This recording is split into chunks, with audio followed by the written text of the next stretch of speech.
मजीद अच्छी वीडियोस के लिए हमारे चैनल को सब्सक्राइब कीजिए। हजरत सुल्तान बाहू रहमतुल्लाह अलैह के ज़माने में शोरकोट के करीबी इलाके का एक रईस कंगाल हो गया।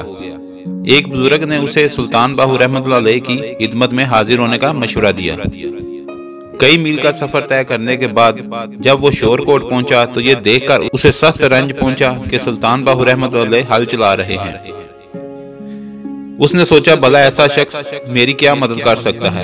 इतना सोचकर जब वो वापिस होने लगा तो हजरत सुल्तान बाहू रहमतुल्लाह अलैह ने उसको आवाज दी और वापिस आने को कहा।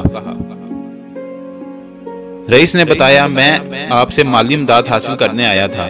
जब आपका ये हाल है तो मेरी मदद क्या कर सकते हैं। सुल्तान बाहू रहमतुल्लाह अलैह ने रईस की इस बात पर उसी वक्त जमीन से मिट्टी का एक डेला उठाया और उसे जमीन पर दे मारा। उस शख्स ने निगाह डाली तो हैरान रह गया। जमीन पर पड़े हुए तमाम पत्थर और डेले सोने के बन गए थे। हजरत सुल्तान बाहू रहमतुल्लाह अलैह ने फरमाया, या अपनी जरूरत के मुताबिक सोना उठा ले। अगर आपको हमारी वीडियो अच्छी लगी है तो इसको लाइक और शेयर करें और कमेंट्स में अपनी राय का इजहार जरूर कीजिए। शुक्रिया।